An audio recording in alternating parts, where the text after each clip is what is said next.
നമസ്കാരം. മലയാളി വാർത്ത ഇൻസൈഡിലേക്ക് സ്വാഗതം. പോരാളി ഷാജി രംഗത്ത് വന്നിട്ടുണ്ട്. ഇനി CPMന്റെ മെഴുകൽ അടങ്കലെടുത്തോളും. ആര്യയെ രക്ഷിക്കാൻ വന്ന അണ്ണന് ഇപ്പോൾ പണി തായ്ക്കണ്ടിയിൽ കുടുംബത്തെ വെളുപ്പിക്കലാണ്. മാസപ്പടി കേസിൽ അന്വേഷണം വേണ്ട എന്ന തിരുവനന്തപുരം വിജിലൻസ് കോടതി വിധി വന്നതിൽ പോരാളി ഷാജി ആറാടുകയാണ്. മാത്യു കുഴൽനാടനെ എടുത്തിട്ട് അലക്കും, വിരിക്കും, ഉണക്കും എന്ന രീതിയിലുള്ള പോസ്റ്റുകളിൽ ആനന്ദം കൊള്ളുകയാണ് പോരാളി. കൂടെ ഹാഷ്മിയുടെ പൊൻകിരണം കൂടി ചേർത്ത് ട്രോൾ ഉണ്ടാക്കി പോരാളി ഷാജിയും സൈബർ കൂട്ടരും. പോരാളി ഷാജി അണ്ണന്റെ ഇപ്പോഴത്തെ ഹിറ്റ് ലിസ്റ്റിലെ രണ്ടുപേർ മാത്യു കുഴൽനാടനും പൊൻകിരണം ഹാഷ്മിയുമാണ്. കുഴൽനാടനെ കൊത്തിപ്പറിക്കാൻ ഇറങ്ങിയിരിക്കുകയാണ് പോരാളി അണ്ണനും കൂട്ടരും. ഇതിലെ ഒരു കമന്റാണ് മുഖ്യം. പോരാളി അണ്ണന്റെയും കൂട്ടരുടെയും ചൊറിച്ചിൽ എത്രത്തോളം ഉണ്ടെന്ന് തെളിയിക്കുന്നതാണ് അത്. അതിങ്ങനെയാണ്: ഹലോ, കുഴൽനാടനല്ലേ? അതെ, ആരാണ് സംസാരിക്കുന്നത്? പറഞ്ഞോളൂ. ഞാൻ ഹാഷ്മിയാണ്, 24-ൽ നിന്ന്. പറഞ്ഞോളൂ ഹാഷ്മി. ഒറ്റയ്ക്കുള്ള പോരാട്ടത്തിൽ നീതിയുടെ പൊൻകിരണങ്ങൾ കാണാൻ കഴിയുന്നുണ്ടോ മാത്യു? അപ്പോൾ മാത്യുവിന്റെ ഭാഗത്ത് നിന്ന് പൂരത്തെറി.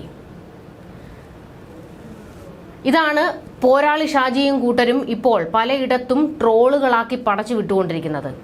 സംഭവം എന്താണെന്ന് ചോദിച്ചു കഴിഞ്ഞാൽ, മേയറുടെ വിഷയത്തിൽ, അതായത് മേയർ വഴിയിൽ KSRTC തടഞ്ഞിട്ട് ഗുണ്ടായിസം കാണിച്ചല്ലോ. ഹാഷ്മി അപ്പോൾ യദുവിനോട് ചോദിച്ച നീതിയുടെ പൊൻകിരണം ഡയലോഗ് കുഴൽനാടനെ ട്രോളാനും സഖാക്കൾ എടുത്തങ്ങ് ഉപയോഗിച്ചു. അതെ, കുഴൽനാടൻ ഒറ്റയ്ക്കാണ് വീണയ്ക്കും പിണറായിക്കും എതിരായി പോരാടിയത്. പ്രതിപക്ഷ നിരയിലെ പലരും മൗനം പാലിച്ചപ്പോഴും കൂടെ നിൽക്കാതിരുന്നിട്ടും മാത്യു കുഴൽനാടൻ മുന്നോട്ട് തന്നെ പോയി. പോരാളി അണ്ണൻ ചോദിക്കുന്നു, സത്യത്തിൽ ഇയാൾ വാദിച്ച് ജയിച്ച വല്ല കേസും ഉണ്ടോ എന്ന്. വക്കീൽ കോട്ട് വിൽപ്പനയ്ക്കെന്നും പോരാളി ഷാജി പോസ്റ്റ് ഇട്ടിട്ടുണ്ട്. പക്ഷെ ഒരു കുഴപ്പമുണ്ടല്ലോ പോരാളി അണ്ണ. അച്ഛനും മകളും പേടിച്ച് വാ തുറക്കാതെ ദിവസങ്ങളോളം ഇരുന്നില്ലേ മാത്യു കുഴൽനാടൻ ചില ചോദ്യങ്ങൾ ചോദിച്ചു തുടങ്ങിയപ്പോൾ? മാസപ്പടി വാങ്ങിയതിനും GST അടച്ചെന്ന് വിടുവായത്തം വിളമ്പിയ ബാലനോട് എവിടെ രേഖയെന്ന് ചോദിച്ചപ്പോൾ ആ വഴിക്ക് പോയ ബാലനെയൊക്കെ ഇന്നിപ്പോൾ കേസ് തള്ളിയപ്പോഴാണ് പുറത്തൊന്ന് കണ്ടത്. ഇതുവരെ കൈവെള്ളയിലെ രേഖയല്ലേ സഖാക്കൾ കാണിച്ചുകൊണ്ടിരുന്നത്? കുഴൽനാടൻ കത്തിച്ചു വിട്ട ആരോപണങ്ങളിൽ പലതും ED ശരിവച്ചിട്ടുണ്ട്.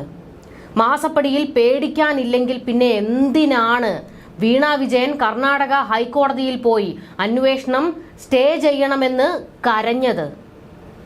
എക്സാലോജിക്കിനെതിരെ ഒരന്വേഷണവും നടത്താൻ അനുവദിക്കരുതേ എന്നാണ് സൂര്യപുത്രി കർണാടക ഹൈക്കോടതിയിൽ നിന്ന് കരഞ്ഞു മെഴുകിയത്. കർത്തയെ ചോദ്യം ചെയ്തപ്പോൾ പിണറായി വിജയൻ എന്തിനാണാവോ ഇവിടെ വിറച്ചത്? പോട്ടെ, വീണയുമായി ബന്ധപ്പെട്ട മാസപ്പടി കേസിൽ എന്തിനാണ് ലക്ഷങ്ങളും കോടികളും മുടക്കി എത്ര അഭിഭാഷകരെ ഇറക്കി? ഭയക്കാനൊന്നുമില്ലെങ്കിൽ എന്തിനാണ് ഇത്രത്തോളം ഉരുക്കുകോട്ടകൾ തീർത്തത്? വർഗീയതയുടെ കൂട്ടുപിടിക്കില്ല എന്ന് ഗീർവാണം വിടുന്ന പിണറായി എന്തിന് മോദി കേരളത്തിൽ വന്നപ്പോഴൊക്കെ പോയി താണ് വീണ് കേണ് വണങ്ങിയത്?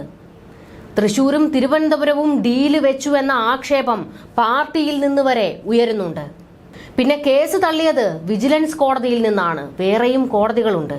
പിന്നെ കോമഡി ഇതൊന്നുമല്ല. കേസ് അന്വേഷിച്ചതാരാ? വിജിലൻസ് ആരാ? പിണറായിയുടെ കക്ഷത്തിലിരിക്കുന്ന വകുപ്പ്.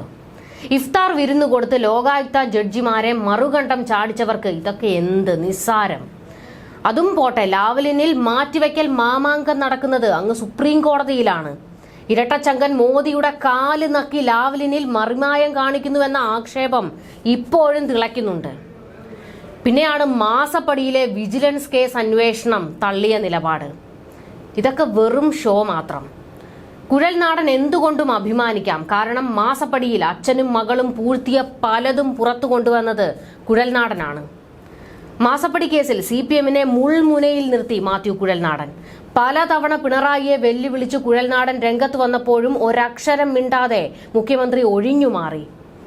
എന്തേ അന്ന് ഇരട്ടച്ചങ്ക് വീട്ടിൽ വെച്ചിട്ടായിരുന്നു പിണറായി വന്നത്?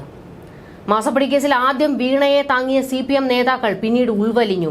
സംഗതി ചില്ലറ കളിയല്ല എന്ന് കണ്ടതോടെ ഗോവിന്ദനും AK ബാലനും എല്ലാം ഓടി. പിന്നെ വെളുപ്പിക്കാൻ മുതിർന്ന നേതാക്കളെ കണ്ടതേയില്ല. കുഴൽനാടിന് നേരെ നീട്ടുന്ന ഈ നാവ് പോരാളിയും കൂട്ടരും ഉയർത്തേണ്ടത് പിണറായി വിജയന് നേരെ തന്നെയാണ്. നട്ടല് എന്നൊരു സാധനമുണ്ടെങ്കിൽ ബംഗളൂരുവിലെ വീണയുടെ കോർപ്പറേറ്റ് കമ്പനിക്ക് AKG സെന്ററിന്റെ മേൽവിലാസം എങ്ങനെ വന്നു, എന്തിനു കൊടുത്തുവെന്ന് നിവർന്നു നിന്ന് ചോദിക്കണം. അടിമകൾ ഉള്ളിടത്തോളം കാലം പിണറായി വിജയനും കുടുംബവും തഴച്ചു വളരുക തന്നെ ചെയ്യും. മാസപ്പടി കേസിൽ കോടതി മേൽനോട്ടത്തിലുള്ള അന്വേഷണം തള്ളിയതോടെ മാസപ്പടിയേ ഇല്ല എന്ന ആവേശത്തിലാണ് മുഖ്യമന്ത്രിയുടെ മകളുടെ കയ്യിൽ നിന്നും മാസപ്പടിയുടെ പങ്ക് പറ്റിയ CPM നേതാക്കൾ ഇറങ്ങി തുടങ്ങിയിരിക്കുന്നതെന്നാണ് കട്ടപരിഹാസം വരുന്നത്. മധുകുഴൽനാടന്റെ ഹർജി ഉള്ളി തൊലിച്ചതുപോലെ ആയി എന്ന് പറയുന്ന AK ബാലനും കൂട്ടരും ചില കാര്യങ്ങൾ മനസ്സിലാക്കുന്നത് നല്ലതാണ്. കോടതി മേൽനോട്ടത്തിലുള്ള അന്വേഷണം തള്ളിയത് വിജിലൻസ് കോടതി മാത്രമാണ്. ഇത് അഴിമതിയിൽ നിന്നുള്ള അന്തിമ വിധിയൊന്നുമല്ല.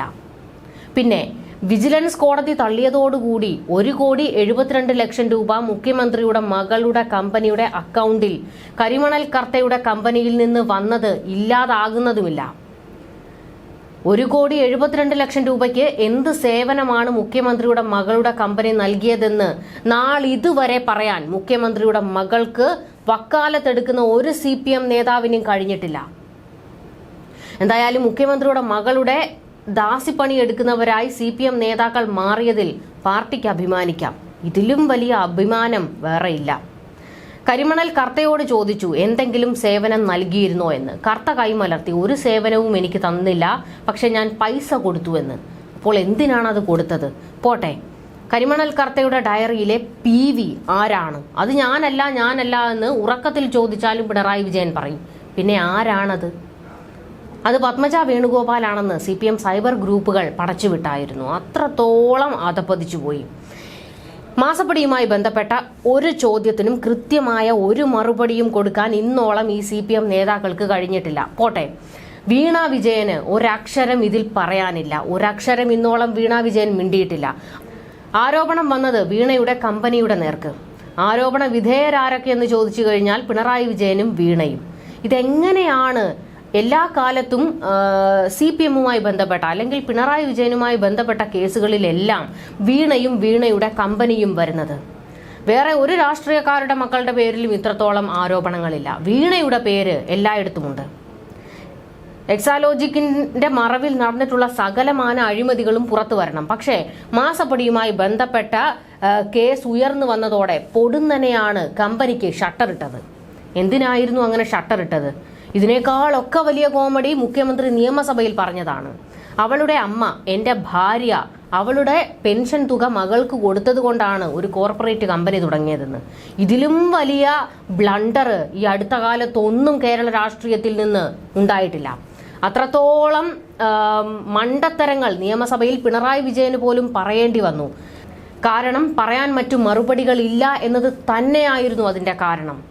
ഇന്നോളം വീണയ്ക്ക് ഈ വിഷയത്തിൽ ഒരക്ഷരം പറയാൻ ധൈര്യം വന്നിട്ടില്ല. അപ്പോഴെല്ലാം വന്ന് മെഴുകുന്നത് സഖാക്കൾ മാത്രമായിരുന്നു. പിന്നെ പോരാളി ഷാജിയെ പോലുള്ള സൈബർ സഖാക്കൾ ഉള്ളിടത്തോളം വെളുപ്പിക്കാൻ പിണറായിക്ക് കാശ് കൊടുത്ത് പുറത്തുനിന്ന് ആളെ എടുക്കേണ്ട കാര്യമില്ല. ഇതേ ആവേശത്തിൽ നമുക്ക് കരുവന്നൂർ തട്ടിപ്പിനെ കുറിച്ച് 2 പോസ്റ്റ് ഇട്ടാലോ പോരാളി ഷാജി? അല്ലെങ്കിൽ മാസപ്പടിയിലെ ED അന്വേഷണത്തിൽ 2 പോസ്റ്റ്. ED വന്നപ്പോഴേ ബംഗളൂരു ഹൈക്കോടതിയിലേക്ക് സൂര്യപുത്രി ഓടി. ഇതേ മാസപ്പടി കേസിൽ അന്വേഷണത്തിന് അനുമതി കൊടുക്കരുതെന്ന സർക്കാർ സ്ഥാപനം KSIDCയുടെ ഹർജി ഹൈക്കോടതി തള്ളുകയായിരുന്നു. എക്സാലോജിക്കിനെതിരായ അന്വേഷണം തടയണമെന്ന വീണമോളുടെ ഹർജി കർണാടക ഹൈക്കോടതിയും തള്ളിയിരുന്നു. അങ്ങനെ ഇരു കോടതികളും സഖാക്കളെ കണ്ടം വഴിയാണ് ഓടിച്ചത്. ദേവൻ രാമചന്ദ്രൻ അന്ന് ചോദിച്ചത് അഴിമതി നടന്നിട്ടില്ലെങ്കിൽ അന്വേഷണത്തെ എന്തിന് ഭയക്കണം, സ്വാഗതം ചെയ്യുകയല്ലേ ചെയ്യേണ്ടതെന്നാണ്. എന്താണ് നിങ്ങൾ മറയ്ക്കാൻ ശ്രമിക്കുന്നതെന്ന് ചോദിച്ചു. ഉത്തരം മുട്ടിപ്പോയി KSIDCക്ക്.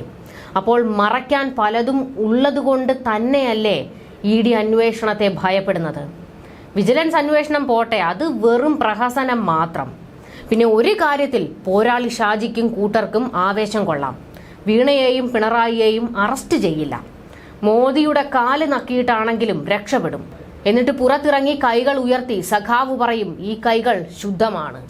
ഇതോടെ ആവേശത്തിൽ അടിമകൾ പറയും ഇരട്ടച്ചങ്കണ്ട. ന്യൂസ് ഡെസ്ക് മലയാളി വാർത്ത ഇൻസൈഡ്.